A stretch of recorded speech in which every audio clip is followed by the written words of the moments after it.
ചെയ്യാന്ന് പറയാം.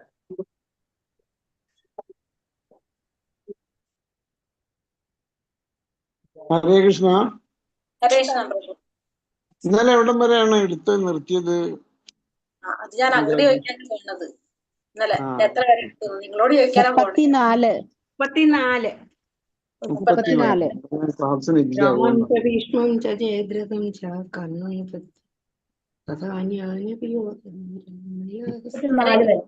ഹരേ കൃഷ്ണ. ഹരേ കൃഷ്ണ. ഓം നമോ ഭഗവതേ വാസുദേവായ. ഓം നമോ ഭഗവതേ വാസുദേവായ. ഓം നമോ ഭഗവതേ വാസുദേവായ. ഓം അജ്ഞാനതിമിരാന്തസ്യ ജ്ഞാനാഞ്ജനശലാകയ ചക്ഷുരുന്മീലിതം യേന തസ്മൈ ശ്രീ ഗുരവേ നമഃ. നമോ വിഷ്ണുപാദായ കൃഷ്ണപ്രേഷ്ഠായ ഭൂതലേ ശ്രീമതേ ഭക്തിവേദാന്ത സ്വാമിനിധി നാമിനേ. നമസ്തേ സാരസ്വതേ ദേവേ ഗൗരവാണി പ്രചാരിണേ നിർവിശേഷ ശൂന്യവാദി പാശ്ചാത്യ ദേശധാരിണേ. ജയ ശ്രീ കൃഷ്ണ ചൈതന്യ പ്രഭു നിത്യാനന്ദ ശ്രീ അദ്വൈത ഗദാധര ശ്രീവാസാദി ഗൗര ഭക്തവൃന്ദ. ഹരേ കൃഷ്ണ കൃഷ്ണ കൃഷ്ണ ഹരേ ഹരേ, ഹരേ രാമ രാമ രാമ ഹരേ ഹരേ. ഹരേ കൃഷ്ണ. ശ്രീ ശ്രീ രാധാ ഗോവിന്ദ് ടെമ്പിൾ ഇസ്കോൺ ബാംഗ്ലൂരിന്റെ ഭഗവത്ഗീത ക്ലാസ്സിലേക്ക് എല്ലാവർക്കും സ്വാഗതം. ഹരേ കൃഷ്ണ. എല്ലാവർക്കും പ്രണാമം. അധ്യായം 11 വിശ്വരൂപം. ഭഗവാന്റെ വിശ്വരൂപത്തെ കുറിച്ചാണ് നമ്മൾ പഠിച്ചുകൊണ്ടിരിക്കേണ്ടത് അല്ലെ. ഇന്നലെ നമ്മൾ ഭഗവാന്റെ വിശ്വരൂപം കാലരൂപത്തിൽ വരെ എത്തുന്ന കണ്ടില്ല. നമ്മള് അർജുനൻ ഭഗവാനോട് ചോദിച്ചത് ഇന്നലെ വിശ്വരൂപത്തെ കുറിച്ച്, അർജുനൻ കണ്ട വിശ്വരൂപത്തെ കുറിച്ച് സഞ്ജയൻ വർണ്ണിക്കുന്നതായിട്ടാണ് നമ്മൾ കണ്ടത്. അതിനുശേഷം ഭഗവാന്റെ ആ രൂപത്തിന്റെ ഗതി മാറ്റി കാലരൂപത്തിലേക്ക് വന്നു. പിന്നെ അല്ലാതെ തന്നെ അർജുനൻ പറയുന്നുണ്ട്, ഭഗവാനെ കുറെ പ്രണാമങ്ങൾ ചെയ്യുന്നുണ്ട്. അർജുനൻ ഭഗവാനെ സ്തുതിക്കുന്നുണ്ട്. അതിനുശേഷം പറഞ്ഞില്ലേ, ഓരോന്നും എന്താ പറഞ്ഞത്, നദീപ്രവാഹങ്ങള് സമുദ്രത്തിലേക്ക് പാഞ്ഞൊഴുകുന്നത് പോലെ എല്ലാ യോദ്ധാക്കളും അങ്ങയുടെ വായ്ക്കുള്ളിലേക്ക് പോകുന്നതായിട്ടൊക്കെ അർജുനൻ കാണുന്നു എന്ന് പറഞ്ഞു. പിന്നെ ഈയാമ്പാറ്റകള് അത് പറന്നു വന്നിട്ട് കത്തിയിരിക്കുന്ന തീയിൽ വീഴുന്ന പോലെയാണ് എല്ലാം ഭഗവാന്റെ മുഖങ്ങളിൽ, അങ്ങയുടെ വക്തങ്ങളിൽ വീണ് നശിക്കുന്നതായിട്ട് കാണുന്നു എന്നൊക്കെയാണ് ആര് പറഞ്ഞത്? ഇവിടെ അർജുനൻ പറയുന്നത്. പിന്നെ ആ ഭഗവാന്റെ ആ രൂപം കണ്ടപ്പോ അർജുനൻ ചോദിക്കുന്നുണ്ട്, അങ്ങ് ആരാണെന്ന്. അപ്പൊ ഭഗവാൻ എന്താ പറഞ്ഞത്? ഞാൻ കാലമാണെന്ന് പറഞ്ഞു. അർജുനനോട് പറഞ്ഞു, ഞാൻ കാലമാണ്, എല്ലാവരെയും നശിപ്പിക്കാൻ വേണ്ടിയിട്ടാണ് ഞാൻ ഈ വന്നിരിക്കുന്നതെന്നും ഭഗവാൻ പറഞ്ഞു കൊടുത്തു. അതുവരെ നമ്മൾ എത്തിയത് അല്ലെ. അതെ, അവിടെ വരെയാണ് പഠിപ്പിച്ചിരിക്കുന്നത്. അതെ മാതാജി. ഹരേ കൃഷ്ണ.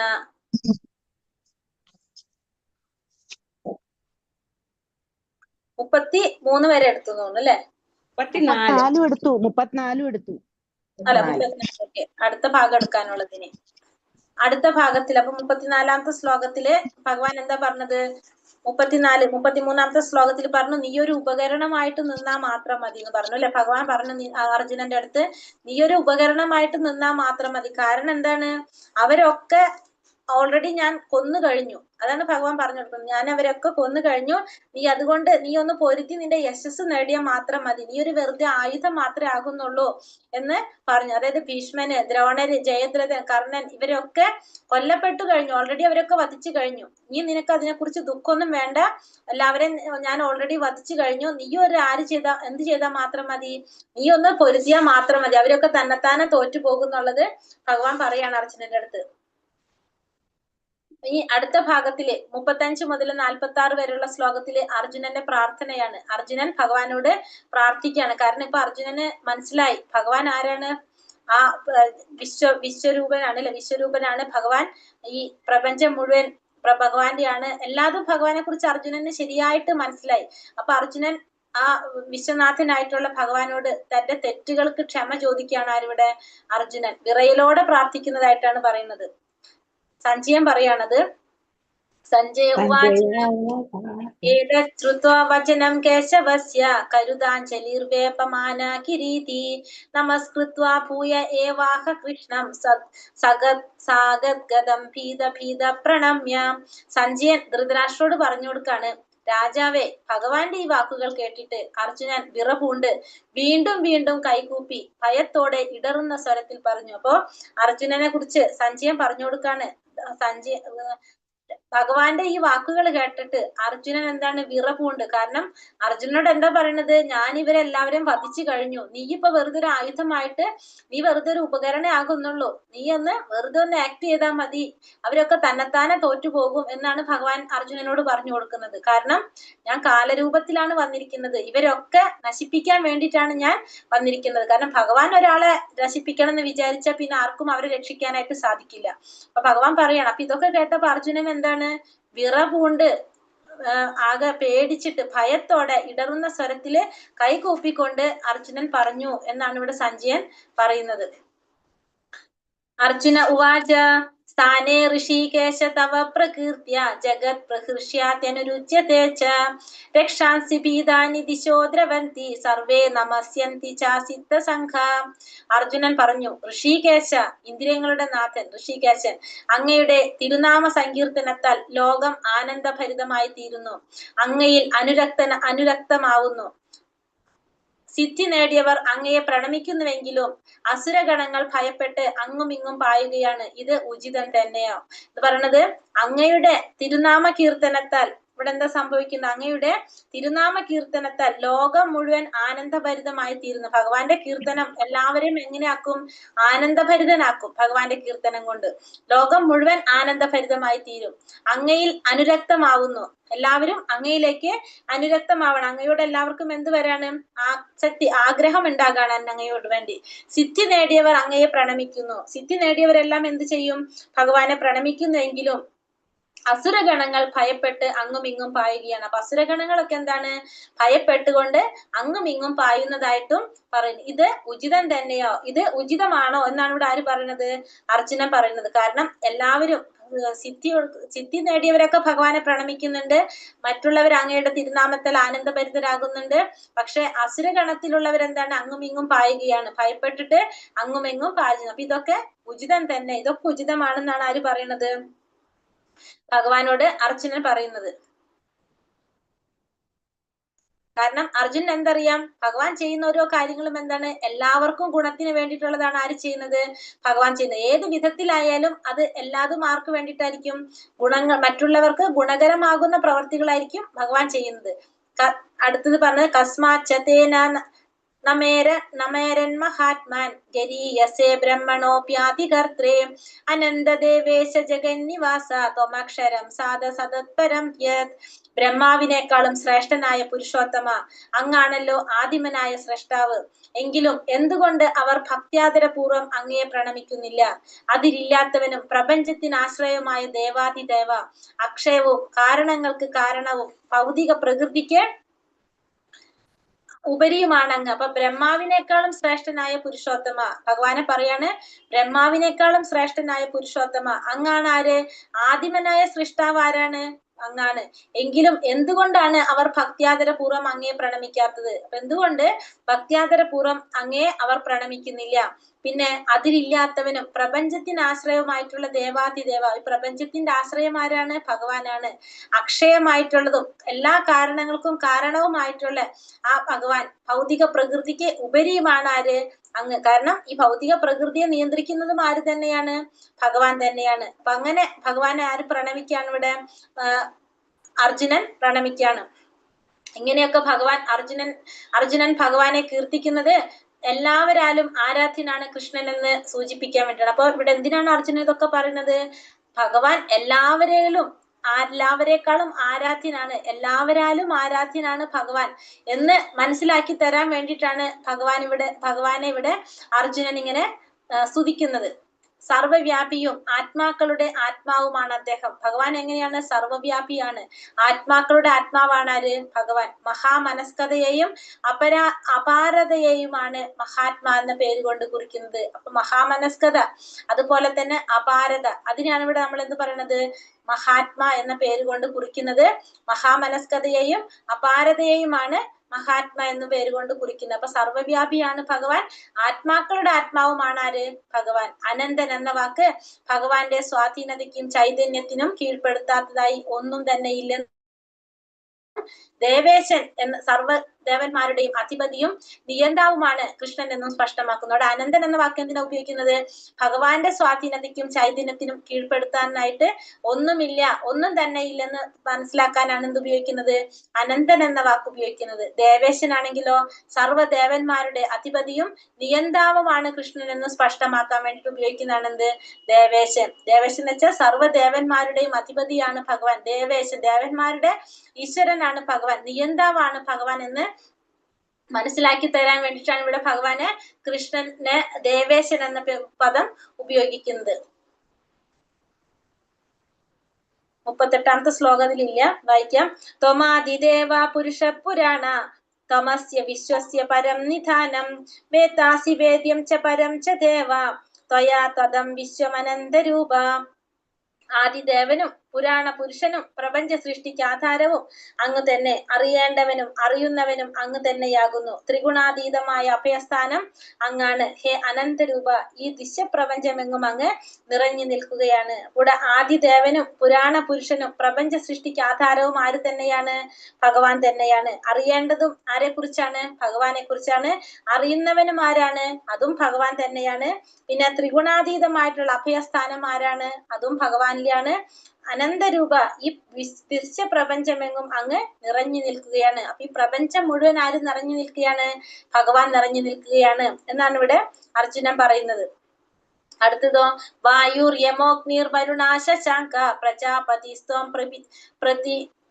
പ്രാപിതാമഹശ്ച നമോ നമസ്തേ തു സഹസ്രകൃത്വ പുനശ്ച ഭൂയോപി നമോ നമസ്തേ. വായുവും പരമനിയന്താവും യമനും അഗ്നിയും വരുണനും ചന്ദ്രനും പ്രജാപതിയും പ്രപിതാമഹനും അങ്ങു തന്നെ. 1000 തവണയും അതിലേറെ പ്രണാമങ്ങൾ ഞാൻ അങ്ങേക്ക് അർപ്പിച്ചു കൊള്ളുന്നു. അപ്പൊ ഇവിടെ വായു ഭഗവാനാണ്, പരമനിയന്താവും ഭഗവാനാണ്, യമനും ഭഗവാനാണ്, അഗ്നിയും ഭഗവാനാണ്, വരുണനും ഭഗവാനാണ്, ചന്ദ്രനും പ്രജാപതിയും പ്രപിതാമഹനും എല്ലാം ആര് തന്നെയാണ്? ഭഗവാൻ തന്നെയാണ്. പിന്നെ 1000 തവണയും അതിലേറെയും പ്രണാമങ്ങൾ ഞാൻ അങ്ങേക്ക് അർപ്പിച്ചു കൊള്ളണം. അപ്പൊ 1000 തവണ അതിലേറെ പ്രണാമങ്ങള് ഞാൻ അങ്ങേക്ക് സമർപ്പിക്കുന്നു എന്നാണ് ഇവിടെ ആര് പറയുന്നത്? അർജുനൻ ഭഗവാനോട് പറയുന്നത്. പ്രപഞ്ച സർഗത്തിലെ ആദി ജീവാത്മാവായ ബ്രഹ്മാവിന്റെ പിതാവാണ് ആര്? ഭഗവാൻ കൃഷ്ണൻ എന്നതിനാൽ ഭഗവാനെ പ്രപിതാമഹൻ എന്നും സംബോധന ചെയ്യുന്നു. അപ്പൊ ഭഗവാന് പ്രപിതാമഹൻ എന്നും സംബോധന ചെയ്യുന്നുണ്ട്. നമ പുരുസ്താത പൃഷ്ഠതസ്തേ നമോസ്തുതേ സർവത ഏവ സർവ അനന്ത വീര്യാമിത വിക്രമസ്ത്വം സർവം സമാപ്നോഷി തദോസി സർവ. മുന്നിൽ നിന്നും പിന്നിൽ നിന്നും എല്ലാ ഭാഗത്തു നിന്നും ഞാൻ അങ്ങയെ പ്രണമിക്കട്ടെ. അതിരറ്റ ശക്തിമാനെ, അങ്ങ് നിസീമമായ ശക്തിയുടെ ഉറവിടമാണ്. സർവവ്യാപിയാകിയാൽ അങ്ങ് എല്ലാമാണ്. ഇവിടെ പറഞ്ഞത് മുന്നിൽ നിന്നും പിന്നിൽ നിന്നും ഞാൻ എല്ലാ ഭാഗത്തു നിന്നും അങ്ങയെ പ്രണമിക്കട്ടെ. അപ്പൊ എല്ലാ ഭാഗത്തു നിന്നും ഞാൻ അങ്ങയെ പ്രണമിക്കട്ടെ. അതിരറ്റ ശക്തിമാനെ, അങ്ങ് നിസീമമായ ശക്തിയുടെ ഉറവിടമാണ്. അപ്പൊ അങ്ങ് എങ്ങനെയാണ്? നിസീമമായ ശക്തിയുടെ ഉറവിടമാണ് അങ്ങ്. സർവവ്യാപി ആയതുകൊണ്ട് തന്നെ അങ്ങ് എല്ലാമാണ്. അപ്പൊ മുന്നിൽ നിന്നും പിന്നിൽ നിന്നും എല്ലാം അങ്ങയെ ഞാൻ പ്രണമിക്കാണ്. കാരണം ഈ വിശ്വരൂപം എന്ന് പറഞ്ഞ നമ്മൾ പറഞ്ഞു, പ്രപഞ്ചം മുഴുവൻ നിറഞ്ഞു നിൽക്കാണ് എന്ത്? ഭഗവാന്റെ വിശ്വരൂപം പരന്ന് കിടക്കാണ് ഭഗവാന്റെ വിശ്വരൂപം. അപ്പൊ ഭഗവാനെ മുന്നിൽ നിന്നും പിന്നിൽ നിന്നും ഒക്കെ ഭഗവാനെ എന്താണ്? പ്രണമിക്കാണ് ആര്? അർജുനൻ. അതിരറ്റ ശക്തിമാനെ, അങ്ങ് നിസീമമായ ശക്തിയുടെ ഉറവിടമാണ്. സർവവ്യാപിയാകിയാൽ അങ്ങ് എങ്ങനെയാണ്? അങ്ങ് എല്ലാമാണെന്നാണ് അർജുനൻ പറയുന്നത്. സഖേതി മത്വാ പ്രസഭം യദുക്തം ഹേ കൃഷ്ണ ഹേ യാദവ ഹേ സഖേതി അജാനത മഹിമാനം തവേദം മയാ പ്രമാദാത് പ്രണയേന വാപി യച്ഛാവാഹാസാർത്ഥമസത്കൃതോസി വിഹാരശയ്യാസന ഭോജനേഷു ഏകോധവാപ്യുച്ഛത തത്സമക്ഷം തക്ഷാമയേ ത്വമാഹം അപ്രമേയം. അങ്ങയുടെ മഹത്വം എന്തെന്നറിയാതെ സുഹൃത്ത് എന്ന് മാത്രം കരുതി ഹേ കൃഷ്ണ, ഹേ യാദവ, ചങ്ങാതി എന്നെല്ലാം ഞാൻ അങ്ങയെ സ്നേഹത്തിലോ സംഭ്രാന്തിയിലോ വിളിച്ചു പോന്നു. നാം തനിച്ചായിരിക്കുമ്പോഴും മറ്റുള്ളവർക്കിടയിൽ ഇരിക്കുമ്പോഴും വിനോദിക്കുകയോ ഇരിക്കുകയോ ഒരേ കിടക്കയിൽ കിടക്കുകയോ ആഹാരം കഴിക്കുകയോ ചെയ്യുന്ന അവസരങ്ങളിൽ പോലും പലപ്പോഴും അങ്ങയെ വേണ്ടത്ര മാനിക്കാതെ അപഹസിച്ചിട്ടുണ്ട്. അച്യുത, അങ്ങനെ പറ്റിപ്പോയ പിഴകൾക്കെല്ലാം അങ്ങയോട് ഞാനിതാ മാപ്പ് ചോദിക്കുന്നു. ഇവിടെ അർജുനൻ പറയാണ്, അങ്ങയുടെ മഹത്വം എന്താണെന്ന് മനസ്സിലാക്കാതെ ഒരു സുഹൃത്ത് മാത്രമാണെന്ന് കരുതിയിട്ട് അങ്ങയെ ഞാൻ കൃഷ്ണ, യാദവ, ചങ്ങാതി എന്നെല്ലാം അങ്ങയെ ഞാൻ സ്നേഹം കൊണ്ടോ സംഭ്രാന്തി കൊണ്ടോ വിളിച്ചു പോന്നു. നമ്മൾ തനിച്ചിരിക്കുന്ന സമയത്തും മറ്റുള്ളവർക്കിടയിൽ ഇരിക്കുമ്പോഴും എന്താണ്, വിനോദിക്കുകയോ ഇരിക്കുകയോ ഒരേ കിടക്കയിൽ കിടക്കുകയോ ആഹാരം കഴിക്കുകയോ ചെയ്യുന്ന അവസരങ്ങളിൽ പോലും പലപ്പോഴും അങ്ങയെ വേണ്ടത്ര മാനിക്കാതെ ഞാൻ എന്ത് ചെയ്തു, അപഹസിച്ചിട്ടുണ്ട്. പറയണ അച്യുത, അങ്ങനെ പറ്റിപ്പോയ പിഴകൾക്ക് ഞാൻ അങ്ങയോട് മാപ്പ് ചോദിക്കണം. അപ്പൊ ഞാൻ അങ്ങയോട് ഈ പറഞ്ഞു പോയ പറ്റിപ്പോയ പിഴകൾക്ക് ഞാൻ അങ്ങയോട് മാപ്പ് ചോദിക്കുന്നു എന്നാണ് ഇവിടെ അർജുനൻ ഭഗവാനോട് പറയുന്നത്. ജീവാത്മാവിന് കൃഷ്ണനോടുള്ള ബന്ധം സനാതനമാണ്, അത് മറക്കാനാവാത്തതാണെന്ന് അർജുനന്റെ പെരുമാറ്റത്തിൽ നിന്ന് വ്യക്തമാകുന്നു. വിശ്വരൂപത്തിന്റെ വിഭൂതി പൗഷ്കല്യം കണ്ടിട്ടും കൃഷ്ണനോടുള്ള മൈത്രി ബന്ധം വിസ്മരിക്കുവാൻ കഴിയുന്നില്ല. അപ്പൊ ജീവാത്മാവിന് ഭഗവാനോടുള്ള ബന്ധം എന്ന് പറയുന്നത് അത് സനാതനമായിട്ടുള്ള ബന്ധമാണ്, അത് മറക്കാനാവാത്തതാണെന്നാണ് പറയുന്നത്. അർജുനന്റെ പെരുമാറ്റത്തിൽ നിന്ന് അത് വ്യക്തമാകുന്നത് അതാണ്. വിശ്വരൂപത്തിന്റെ ആ വിഭൂതി എങ്ങനെയാണ്, വിഭൂതി കണ്ടിട്ടും വിശ്വരൂപത്തിന്റെ വിഭൂതി പൗഷ്കല്യം കണ്ടിട്ടും കൃഷ്ണനോടുള്ള മൈത്രി ബന്ധം വിസ്മരിക്കാൻ ആർക്ക് സാധിക്കുന്നില്ല, അർജുനന് സാധിക്കുന്നില്ല. കാരണം ഭഗവാനും പരമാത്മാവും ജീവാത്മാവും തമ്മിലുള്ള ബന്ധം അങ്ങനെയുള്ളതാണ്.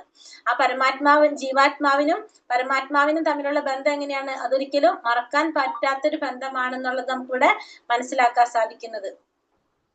പിതാസി ലോകസ്യ ചരാചരസ്യ ത്വമസ്യ പൂജസ്യ ഗുരുർഗരീയാൻ നാത്വത് സമോ സത്യാഭിധികാ കുതോന്യോ ലോകത്രയാപ്യ പ്രതിമ പ്രഭാവ.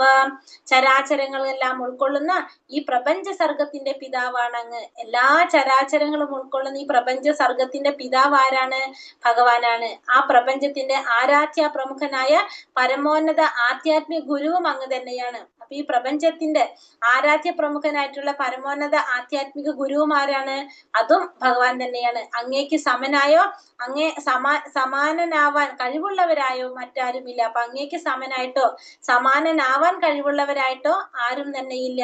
അങ്ങനെയാകിൽ ഹേ അതുല്യ പ്രഭാവമേ, 3 ലോകങ്ങളിലും അങ്ങയേക്കാൾ ശ്രേഷ്ഠനായിട്ട് ആരാണുള്ളത്? അപ്പൊ അങ്ങനെയാണെങ്കിൽ 3 ലോകങ്ങളിലും അങ്ങയേക്കാൾ ശ്രേഷ്ഠനായിട്ട് ആരാണുള്ളത്? കാരണം ഭഗവാന് തുല്യനായിട്ടോ ഭഗവാനേക്കാൾ ഉപരിയായിട്ടോ ആരും തന്നെ ഇല്ല. അപ്പോ ഈ 3 ലോകങ്ങളിലും ഭഗവാനേക്കാൾ ശ്രേഷ്ഠനായിട്ട് ആരാണുള്ളത് എന്നാണ് ചോദിക്കുന്നത്. കാരണം എല്ലാ ചരാചരങ്ങളുടെയും പിതാവാണ് ആര്, ഭഗവാൻ. ആദ്യ ബീജം പ്രദാനം ചെയ്തത് ഭഗവാനാണ്. പിന്നെ ആരാധ്യ പ്രമുഖനായിട്ട് പരമോന്നത ആധ്യാത്മിക ഗുരുവും ആര് തന്നെയാണ്, ഭഗവാൻ തന്നെയാണ് എന്ന് അർജുനൻ പറയുന്നു. അതുകൊണ്ട് തസ്മാത് പ്രണമ്യ പ്രണിധായ കായം പ്രസാദയേ ത്വമാഹമീശമീഠ്യം പിതേവ പുത്രസ്യ സഖേവ സഖ്യം പ്രിയായർഹസി ദേവസോഠും. സകല ജീവജാലങ്ങൾക്കും ആരാധ്യനായ ഭഗവാനെ, അങ്ങയെ ഞാൻ സാഷ്ടാംഗം പ്രണമിക്കുന്നു. പ്രസാദിക്കണമേ. മകന്റെ ധിക്കാരത്തെ അച്ഛൻ എന്ന പോലെ, സുഹൃത്ത് തന്റെ സുഹൃത്തിന്റെ അവിവേകത്തെ എന്ന പോലെ, ഭർത്താവ് ഭാര്യയുടെ പെരുമാറ്റത്തെ എന്ന പോലെ ഞാൻ അങ്ങയോട് ചെയ്തിരിക്കാവുന്ന പിഴകൾ അങ്ങ് ക്ഷമിക്കണമേ. അപ്പോ സകല ജീവാത്മാക്കൾക്കും ആരാധ്യനായ ഭഗവാനെ ഞാൻ അങ്ങയെ സാഷ്ടാംഗം പ്രണമിക്കുന്നു. അപ്പൊ എല്ലാ ജീവാത്മാക്കൾക്കും ആരാധ്യനായിട്ടുള്ള ഭഗവാനെ എന്താ പറയണത്, ഞാൻ അങ്ങയെ സാഷ്ടാംഗം പ്രണമിക്കുന്നു. പ്രസാദിക്കണമേ. മകന്റെ ധിക്കാരത്തെ അച്ഛൻ എന്ന പോലെ, ഒരു അച്ഛൻ മകന്റെ ധിക്കാരം എത്രത്തോളം പൊറുക്കാൻ സാധിക്കുന്നോ ക്ഷമിക്കുന്നോ, അതേപോലെ ഒരു സുഹൃത്ത് തന്റെ സുഹൃത്തിന്റെ അവിവേകത്തെ ക്ഷമിക്കുന്നത് പോലെ, ഭർത്താവ് ഭാര്യയുടെ പെരുമാറ്റത്തെ പൊറുക്കുന്നത് പോലെ ഞാൻ അങ്ങയോട് ചെയ്തിരിക്കുന്ന പിഴകളെല്ലാം അങ്ങ് എന്നോട് ക്ഷമിക്കണമേ എന്നാണ് ഇവിടെ ഭഗവാന്റെ അടുത്ത് സാഷ്ടാംഗം വീണ് ആര് പറയുന്നത്, പ്രണാമങ്ങൾ ചെയ്തുകൊണ്ട് അർജുനൻ പറയുന്നത്. അദൃഷ്ടപൂർവം ഹൃഷിതോസ്മി ദൃഷ്ട്വാ ഭയേന ച പ്രവ്യഥിതം മനോ മേ തദേവ മേ ദർശായ ദേവരൂപം പ്രസീദ ദേവേശ ജഗന്നിവാസ. മുമ്പ് കാണാത്ത ഈ വിശ്വരൂപം കണ്ടിട്ട് ഞാൻ സന്തുഷ്ടനായിരിക്കുന്നു. അപ്പൊ ഞാൻ ഇതുവരെ എന്ത് കണ്ടിട്ടില്ല, വിശ്വരൂപം കണ്ടിട്ടില്ല. അപ്പൊ ഞാനത് കണ്ടപ്പോ സന്തുഷ്ടനായിരിക്കുന്നു. അതേ സമയത്ത് തന്നെ എന്റെ മനസ്സ് ഭയാകുലവുമാണ്. അതേസമയം എന്റെ മനസ്സ് എങ്ങനെയാണ്, ഭയാകുലവുമാണ്. അതുകൊണ്ട് പ്രപഞ്ചത്തിന് ആശ്രയമായ ദേവദേവ, വീണ്ടും മുമ്പുണ്ടായിരുന്ന രൂപം തന്നെ സ്വീകരിക്കുവാൻ കനിവുണ്ടാകണമേ. അപ്പൊ അതുകൊണ്ട് പ്രപഞ്ചത്തിന് ആശ്രയമായിട്ടുള്ള ദേവദേവ മുമ്പ് ഉണ്ടായിരുന്ന ആ രൂപം തന്നെ സ്വീകരിക്കാനായിട്ട് കനിവുണ്ടാവണം. അപ്പൊ ഭഗവാനോട് പറയണം അർജുനൻ, ഇതിനു മുന്നുണ്ടായിരുന്ന രൂപം തന്നെ കാണിക്കാനായിട്ട് കനിവുണ്ടാവണേ എന്ന് പറയാണ്. കാരണം ഞാൻ ഈ രൂപം കൊണ്ട് സന്തുഷ്ടനുമാണ്, അതേസമയം ഞാൻ എങ്ങനെയാണ്, ഭയാകുലനുമാണ്, എനിക്ക് പേടിയുണ്ടെന്ന് ഭഗവാനോട് പറയാണ് ഇവിടെ. ഓരോ ഗ്രഹത്തിലും നാരായണാകൃതി 4 ബാഹുക്കളോട് കൂടിയതാണ്. അപ്പൊ നാരായണൻ എന്ന് പറഞ്ഞാൽ ഏത് രൂപത്തിലാണ്? ചതുർഭുജ രൂപത്തില്, ശംഖ് ചക്ര ഗദാ പത്മത്തോട് കൂടിയ ആ 4 കൈകളുള്ള രൂപമാണത് നാരായണൻ. പക്ഷെ ഓരോ കരങ്ങളിലുള്ള ശംഖ് ചക്ര ഗദാ പത്മങ്ങളുടെ സ്ഥാന വ്യത്യാസങ്ങൾ കാണപ്പെടും. ഇവയെ ഓരോന്നിനെയും വഹിക്കുന്നത് ഏത് കൈകൾ എന്നതനുസരിച്ച് അതാത് നാരായണാകൃതിക്ക് വെവ്വേറെ നാമധേയം നൽകി വരുന്നു. ഈ എല്ലാ രൂപങ്ങളും കൃഷ്ണൻ തന്നെയാണ്. അപ്പൊ നാരായണൻ എന്ന് പറഞ്ഞ ആരാണ്? കൃഷ്ണൻ തന്നെയാണ്. അതുകൊണ്ട് ഭഗവാന്റെ ചതുർഭുജ നാരായണ രൂപം കാണണമെന്ന് അർജുനൻ ആഗ്രഹിക്കുക. അപ്പൊ ഇനി ഭഗവാന്റെ ചതുർഭുജ നാരായണ രൂപം കാണാനായിട്ടാണ് അർജുനൻ പിന്നെ പറയുന്നത്. അപ്പൊ ഇവിടെ പറഞ്ഞു വരുന്നത് ഭഗവാന്റെ നാമങ്ങളെ കുറിച്ച് പറഞ്ഞു. ഇപ്പൊ ഭഗവാന് കുറെ നാമങ്ങൾ ഉണ്ട് അല്ലെ? മാധവൻ, കേശവൻ, പിന്നെന്താണ് അന്യുത്തൻ, പിന്നെന്തൊക്കെയാണ് ഭഗവാന്റെ നാമങ്ങള്? കുറെ അച്യുതൻ, അങ്ങനെ കുറെ നാമങ്ങളുണ്ട്. ഇപ്പൊ അനിരുദ്ധനുണ്ട്, കമലാക്ഷൻ, ഈ പേരുകൾ മുഴുവൻ എങ്ങനെയാണ് പറയുന്നത്? ഭഗവാന്റെ ഈ പേരുകൾ മുഴുവൻ വരുന്നത് ഈ നാരായണ രൂപത്തില് ഈ ശംഖ് ചക്ര ഗദാപത്മങ്ങൾ മാറുന്നതനുസരിച്ച് ഭഗവാന്റെ നാമത്തിന് വ്യത്യാസം ഉണ്ടാവും. ഇപ്പൊ മാധവൻ എന്ന് പറയുമ്പോ, മാധവൻ എന്ന് ഭഗവാന്റെ പേര് പറയുമ്പോ ചിലപ്പോ വലത് കൈയിൽ ശംഖായിരിക്കും, ഇടത് കൈയിൽ ചക്രായിരിക്കും, താഴത്തെ 2 കൈകളില്, വലത്തും ഇടത്തും കൈകളില് പിന്നെ പത്മോ ഗദയായിരിക്കും ഉണ്ടാവുക. ഈ മാധവന്മാരുടെ അച്യുതനാവുമ്പോഴോ ഇടത് കൈയിൽ ശംഖായിരിക്കാം, പിന്നെന്താണ്, പിന്നെ മറ്റുള്ളത് മറ്റു 3 എണ്ണം മറ്റു കൈകളിലായിരിക്കും. അത് ഇങ്ങനെ ഓരോന്നും മാറിക്കൊണ്ടിരിക്കുന്നതിനനുസരിച്ച് ഭഗവാന്റെ നാമങ്ങൾ വ്യത്യാസമാണ്. അപ്പൊ ഭഗവാന്റെ ഓരോ നാമങ്ങളും എങ്ങനെയാണ് പറയാ? അച്യുതനാണോ, മാധവനാണോ, പിന്നെ ആരാണ്, ഋഷികേശൻ ആരാണെന്ന് നമുക്ക് അറിയാൻ സാധിക്കുന്നത് ഇതനുസരിച്ചാണ്. ഇത് നമ്മുടെ ബുക്കിൽ പറയുന്നുണ്ട് കറക്റ്റ് ആയിട്ട് കുറെ നാമങ്ങൾ. അത് ഇതിങ്ങനെ ഓരോന്ന് മാറുന്നതനുസരിച്ച് ഭഗവാന്റെ നാമങ്ങള് പറ്റുകയാണെങ്കിൽ, എനിക്ക് ഓർമ്മയുണ്ടെങ്കിൽ ഞാൻ അത് ബുക്ക് നോക്കിയിട്ട് ഫോട്ടോ എടുത്തിട്ട്, അല്ലെങ്കിൽ നിങ്ങൾ അത് പിന്നീട് പഠിക്കും. അത് ഓരോരോ നാമങ്ങള് മാറി മാറി വരുന്നത് ഇത് ഇങ്ങനെ മാറുന്നതനുസരിച്ച്, ഈ സ്ഥാനങ്ങൾ, ഈ ശംഖ് ചക്ര ഗദാ പത്മങ്ങളുടെ സ്ഥാനം മാറുന്നതനുസരിച്ച് ഭഗവാന്റെ നാമങ്ങള് മാറിക്കൊണ്ടേയിരിക്കും. നാരായണ രൂപത്തില് അങ്ങനെയാണ് പറയുന്നത്. കിരീടിനം ഗദിനം ചക്രഹസ്തം ഇച്ഛാമി ത്വം ദ്രഷ്ടുമഹം തഥൈവ തേനൈവ രൂപേണ ചതുർഭുജേന സഹസ്രബാഹോ ഭവ വിശ്വമൂർത്തേ. സഹസ്രബാഹുവായ വിശ്വരൂപ, 4 കൈകളും ശിരസിൽ കിരീടവും കൈകളിൽ ശംഖ് ചക്ര ഗദാപത്മങ്ങളുമുള്ള അങ്ങയുടെ ആ രൂപം കാണാൻ ഞാൻ ആഗ്രഹിക്കുന്നു. ഭഗവാൻ അത് കാണിച്ചു തരണമേ. അപ്പൊ ഇനി പറയാണ് അർജുനൻ എന്താ പറയണത്? 4 കൈകളും ശിരസിൽ കിരീടവും കൈകളിൽ ശംഖ് ചക്ര ഗദാപത്മങ്ങളോട് കൂടിയ അങ്ങയുടെ ആ രൂപം കാണാൻ ഞാൻ ആഗ്രഹിക്കുകയാണ്, അത് എനിക്ക് കാണിച്ചു തരണേ എന്നാണ് ഇവിടെ ആര് പറയുന്നത്? അർജുനൻ ഭഗവാനോട് ആഗ്രഹം പ്രകടിപ്പിക്കുന്നത്. ഇനി ഭഗവാൻ ഭക്തന്മാർക്ക് ഭഗവാന്റെ ആ രൂപം കാണിച്ചു കൊടുക്കുന്നതായിട്ടുള്ളതാണ് അടുത്ത ഭാഗം പറയുന്നത്. ശ്രീ ഭഗവാനുവാച മയാ പ്രസന്നേന തവാർജുനേദം രൂപം പരം ദർശിതം ആത്മയോഗാത് തേജോമയം വിശ്വമാനന്ദമാദ്യം യന്മേ തദന്യേന നാദൃഷ്ടപൂർവം. ശ്രീ ഭഗവാൻ പറഞ്ഞു, ഹേ അർജുന, നിന്നിൽ സന്തുഷ്ടനായ ഞാൻ അന്തരംഗ ശക്തിയാൽ ഭൗതിക പ്രപഞ്ചത്തിൽ അന്തർലീതമായ എന്റെ ഈ വിശ്വരൂപം കാട്ടിത്തന്നു. ആദിമവും അവസാനമില്ലാത്തതും തേജോമയവുമായ ഇത് നീ ഒഴികെ ആരും മുമ്പ് കണ്ടിട്ടില്ല. അപ്പൊ അർജുനനോട് ഭഗവാൻ പറയാണ്, അർജുന, നിന്നിൽ സന്തുഷ്ടനായ ഞാൻ അന്തരംഗ ശക്തിയാൽ ഈ ഭൗതിക പ്രപഞ്ചത്തില് അന്തർലീനമായിട്ടുള്ള എന്റെ ആ വിശ്വരൂപം ഞാൻ നിനക്ക് കാണിച്ചു തരാണ്.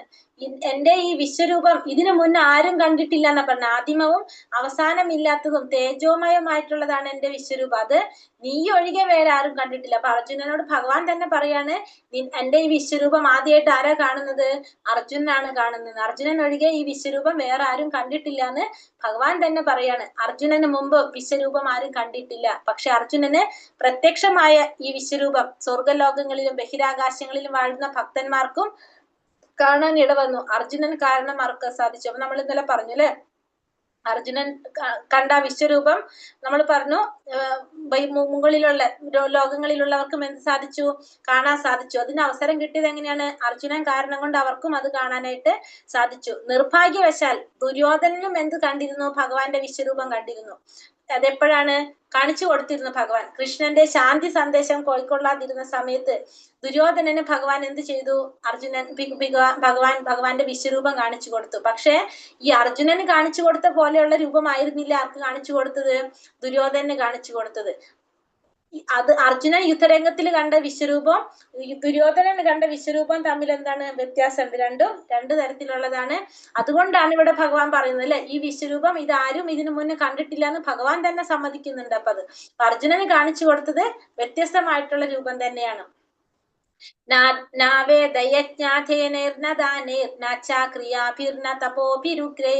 ഏവം രൂപ ശക്യമഹം ന ലോകേ ദ്രഷ്ടും തദന്യേന കുരു പ്രവീര. ഹേ കുരുശ്രേഷ്ഠ, എന്റെ ഈ വിശ്വരൂപം നീയല്ലാതെ മറ്റാരും ഇതുവരെ കണ്ടിട്ടില്ല. വേദാധ്യായനം നടത്തിയത് കൊണ്ടോ, യജ്ഞാനുഷ്ഠാനം ചെയ്തത് കൊണ്ടോ, ദാനം ചെയ്തത് കൊണ്ടോ, തപസ് തുടങ്ങിയ പുണ്യകർമ്മങ്ങൾ ചെയ്തത് കൊണ്ടോ ഭൗതിക ലോകത്തിൽ ആർക്കും എന്റെ ഈ രൂപം ദൃശ്യമാവില്ല. അപ്പൊ പറയാണ്, നീ എന്റെ ഈ വിശ്വരൂപം നീയല്ലാതെ വേറെ ആരും കണ്ടിട്ടില്ല. വേദാധ്യായനം നടത്തിയാലും യജ്ഞങ്ങൾ അനുഷ്ഠിച്ചാലും ദാനം ചെയ്താലും തപസ് ചെയ്താലും പുണ്യകർമ്മങ്ങൾ കൊണ്ടൊന്നും ഭൗതിക ലോകത്തിൽ ആർക്കും എന്ത് സാധിക്കില്ല? എന്റെ ഈ രൂപം കാണാൻ സാധിക്കില്ല. അപ്പൊ നമ്മൾ ഈ പറഞ്ഞ കാര്യങ്ങളൊന്നും ചെയ്താല് ഭഗവാന്റെ ഈ രൂപം നമുക്ക് കാണാൻ സാധിക്കില്ല. എന്ത് വേണം നമുക്കതിന്? കൃഷ്ണനെ അവഗണിക്കുകയും അതേസമയം ദിവ്യദർശനം ലഭിക്കുകയും ചെയ്യുക അസാധ്യം തന്നെ. ദൈവികത കൈവരിക്കാതെ ദിവ്യദർശനം സാധ്യമല്ല. നേരെ മറിച്ച് ദിവ്യദർശനമുള്ളവർക്ക് അർജുനൻ കണ്ടതുപോലെ വിശ്വരൂപം കാണാൻ കഴിയും. അപ്പൊ കൃഷ്ണനെ അവഗണിക്കുക, അത് കഴിഞ്ഞിട്ട് ഭഗവാന്റെ ദർശനം കിട്ടണം എന്ന് വിചാരിക്കുന്നത് എന്താണ്? അതൊരിക്കലും സാധ്യമായിട്ട് കാര്യമല്ല. അപ്പൊ ദിവ്യദർശനം ആഗ്രഹിക്കുന്നവർ എന്ത് വേണം? ഭഗവാനെ ആരാധിക്കണം. അങ്ങനെയുള്ളവർക്കാണ് കിട്ടുന്നത് ദിവ്യദർശനം ലഭിക്കുന്നത്. നേരെ മറിച്ച് ദിവ്യദർശനമുള്ളവർക്ക് ഭഗവാൻ കണ്ടതുപോലെ വിശ്വരൂപം കാണാൻ സാധിക്കും. അല്ലാത്തവർക്ക് എങ്ങനെയാണ്? ദിവ്യദർശനം അസാധ്യമാണ്. മാതേ വ്യഥാമാച്ച വിമൂഢഭാവോ ദൃഷ്ടാരൂപം ഘോരമിതൃംഗമേതം വ്യാപേതഭീപ്രീതമനാ പുനസ്തം തദേവ മേ രൂപമിതം പ്രപശ്യ. എന്റെ ഈ ഭീവത്സ രൂപം കണ്ടിട്ട് നീ അസ്വസ്ഥനാവുകയും സംഭ്രാന്തനാവുകയും ചെയ്തു. അത് ഇതോടെ തീരട്ടെ. എന്റെ ഭക്തനായ നീ ഇനി സ്വസ്ഥത കൈവരിക്കൂ. ശാന്തമനസ്കനായി എനിക്കിപ്പോൾ നീ ആഗ്രഹിക്കുന്ന രൂപം കാണണം. അപ്പൊ എന്റെ ഭീവത്സ രൂപം കണ്ടിട്ട് നിനക്ക് എന്ത് സംഭവിച്ചു? നീ അസ്വസ്ഥനായി, സംഭ്രാന്തനായി. അത് ഇതോടെ തീരട്ടെ. എന്റെ ഭക്തനായ നീ എന്താണ്? സ്വസ്ഥത കൈവരിക്കൂ. ശാന്തമനസ്കനായ നിനക്കിപ്പോൾ എന്താണ്? നീ ആഗ്രഹിക്കുന്ന രൂപം കാണാനായിട്ട് നിനക്കിപ്പോ സാധിക്കുമെന്ന് ഭഗവാൻ അർജുനനോട് പറയാണ്. ഒരു ഭക്തന് വിശ്വരൂപ ദർശനത്തിൽ താല്പര്യമില്ല. അത് ഒരാളിൽ പ്രേമഭാവനകൾ കൈമാറുവാൻ സഹായകമല്ല. ഭക്തന് വേണ്ടത് തന്റെ ആരാധനാഭരിതമായ വികാരങ്ങളെ ഭഗവാന് നിവേദിക്കലോ പ്രേമപൂർവ്വം ഭഗവാന്റെ സേവനത്തിൽ ഏർപ്പെടാൻ സാധിക്കത്തക്കവണ്ണം ദിവിജമായ ശ്രീകൃഷ്ണ രൂപം ദർശിക്കലോ ആണ്. അപ്പൊ ഭക്തന്മാരൊരിക്കലും എന്താഗ്രഹിക്കുന്നില്ല? വിശ്വരൂപം കാണാൻ ആഗ്രഹം പ്രകടിപ്പിക്കുന്നില്ല. അവർക്ക് എന്താണ് ആഗ്രഹം? ഭഗവാൻ ആ പ്രേമഭാവത്തില് ഭഗവാൻ ആരാധിക്കുക എന്നുള്ളതാണ് ഭക്തന്മാർ ആഗ്രഹിക്കുന്നത്. അപ്പൊ അതുകൊണ്ട് തന്നെ ഭക്തന്മാരൊരിക്കലും എന്താണ്? ഭഗവാനെ ഈ ചതുർഭുജ രൂപത്തിൽ കാണാനോ വിശ്വരൂപത്തിൽ കാണാനോ ആഗ്രഹം കാണുന്നില്ല. അവർക്ക് എന്താണ് ആഗ്രഹം? ഭഗവാനെ ശ്രീകൃഷ്ണ രൂപത്തിൽ കാണാനാണ് അവർക്ക് ആഗ്രഹം. കാരണം ഭഗവാന്റെ സേവനത്തിൽ ഏർപ്പെടാൻ സാധിക്കുന്ന വിധത്തില് ശ്രീകൃഷ്ണ രൂപം ദർശിക്കാനാണ് ആരാഗ്രഹിക്കുന്നത്? ഭക്തന്മാര് ആഗ്രഹിക്കുന്നത്. സഞ്ജയ ഉവാച ഇത്യർജുനം സ്വസുദേവസ്തഥോക്ത സ്വകം രൂപം ദർശയാമാസ ഭൂയഃ ആശ്വാസയാമാസ ചാപീതമേനം ഭൂത്വാൻ പുനഃ സൗമ്യവപൂർമഹാത്മാ. സഞ്ജയൻ പറഞ്ഞു, ഇങ്ങനെ അർജുനനോട് പറഞ്ഞിട്ട് പരമദിവ്യോത്തമ പുരുഷനായ കൃഷ്ണൻ തന്റെ യഥാർത്ഥമായ ചതുർഭുജ രൂപം കാണിച്ചു. പിന്നീട് ഭീതനായിരുന്ന അർജുനന് ധൈര്യം വരുത്തുവാനായി ഇരു കൈകളോട് കൂടിയ തന്റെ സാധാരണ രൂപം കൈക്കൊള്ളുകയും ചെയ്തു. അപ്പൊ ഇങ്ങനെ പറഞ്ഞുകൊണ്ട് അർജുനൻ എന്താണ്? ഭഗവാന് ആ പരമദിവ്യോത്തമ പുരുഷനായ ഭഗവാൻ തന്റെ യഥാർത്ഥ ചതുർഭുജ രൂപം ആർക്ക് കാണിച്ചു കൊടുത്തു? ഭഗവാൻ അർജുനന് കാണിച്ചു കൊടുത്തു. പിന്നീട് അർജുനന് ആ ധൈര്യം വരുത്താനായിട്ട് തന്റെ ഇരു കൈകളോട് കൂടിയ ഒരു സാധാരണ രൂപം അർജുനന് ഭഗവാൻ കാണിച്ചു കൊടുത്തു. ഇവിടെ സൗമ്യ വപു എന്ന പദം വളരെ അർത്ഥവത്താണ്. ഏറ്റവും സുന്ദരമായ ശരീരമാണ് എന്ത്? സൗമ്യ വപുസ് എന്ന് പറയുന്നത്. എന്താ പറയുക? ഏറ്റവും ഏറ്റവും സുന്ദരമായിട്ടുള്ള ശരീരമാണ് സൗമ്യ വപുസ് എന്ന് പറയുന്നത്. ഭഗവാന്റെ സാന്നിധ്യത്തിൽ എല്ലാവരും കൃഷ്ണന്റെ ശാരീരിക സൗകുമാര്യത്തിൽ ആകർഷണേ. അപ്പൊ ഭഗവാൻ എന്ന് വെച്ചാൽ എന്താണ്?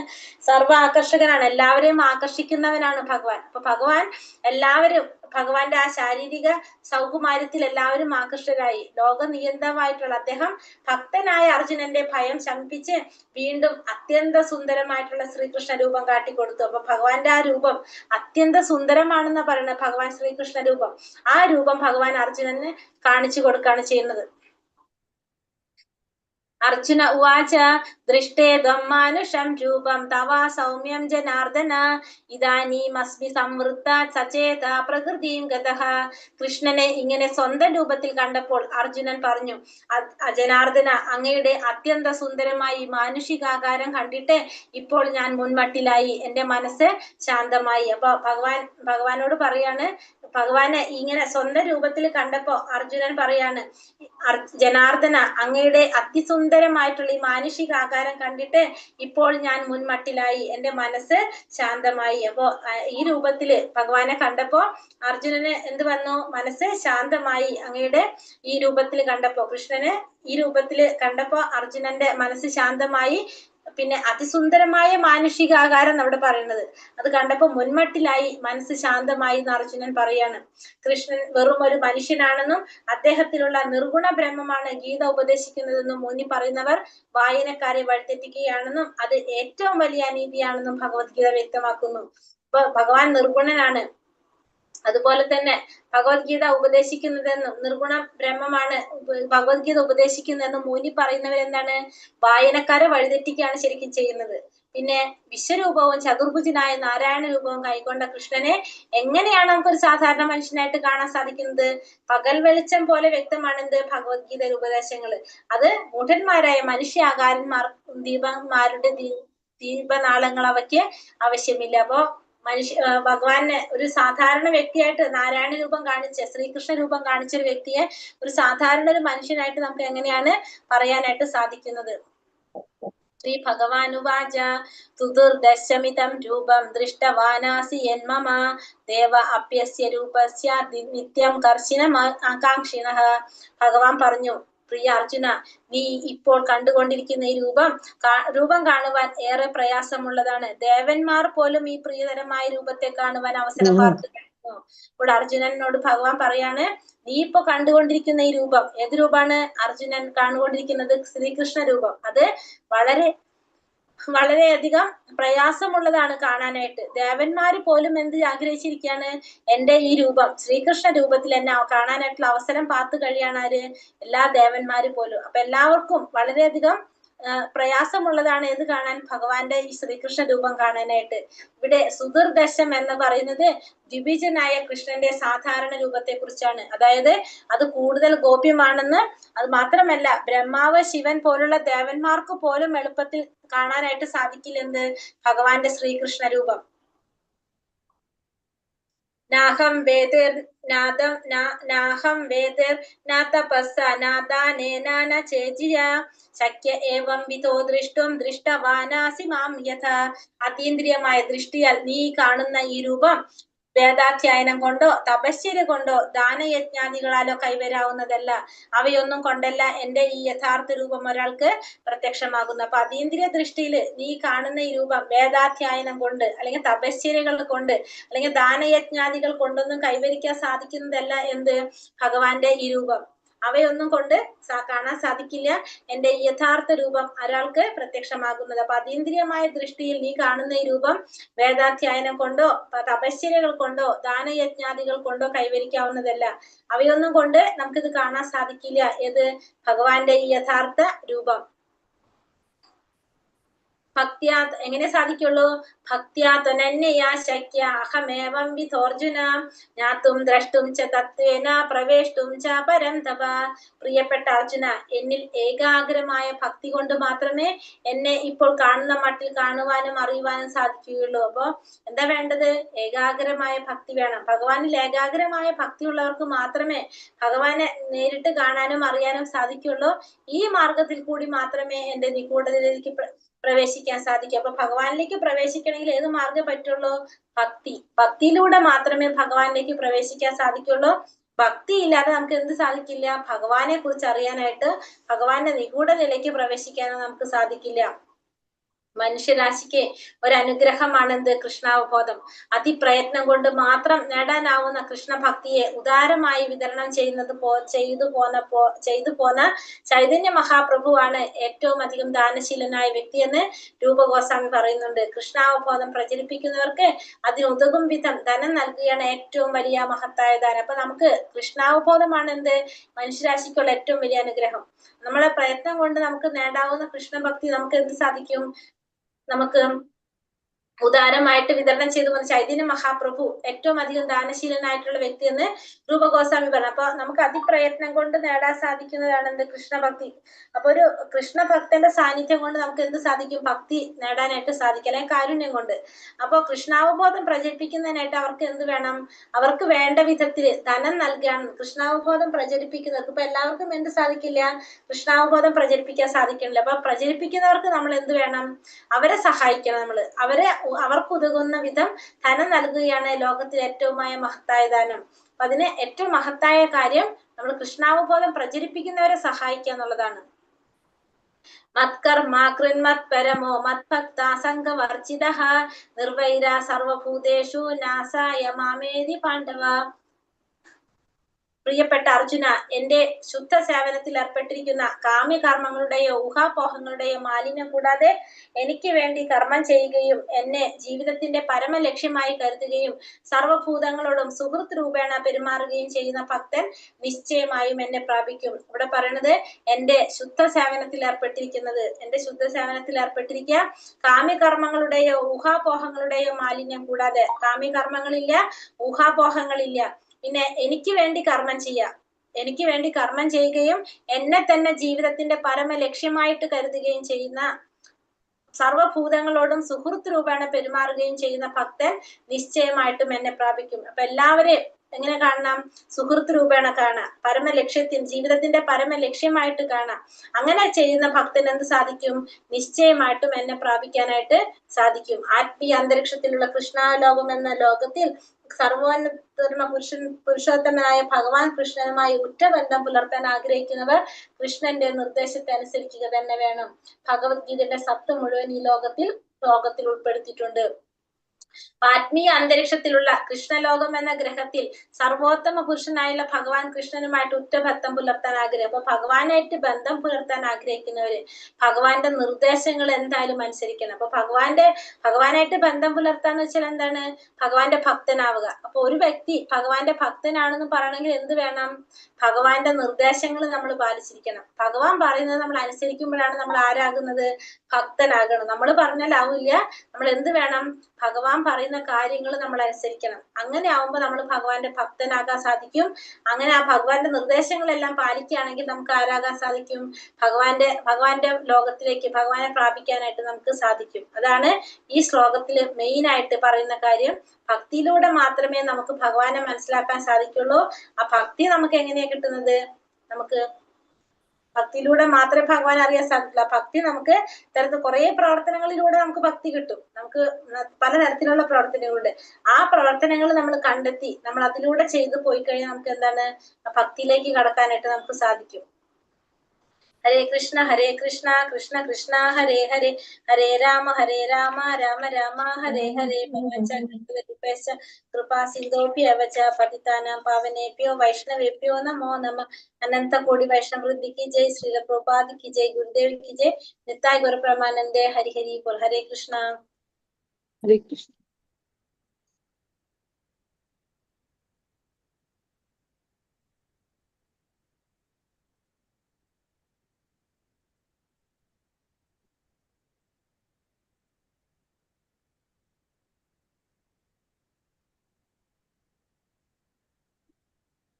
क्वेश्चन आंसर കിട്ടിട്ടില്ല മാതാജി.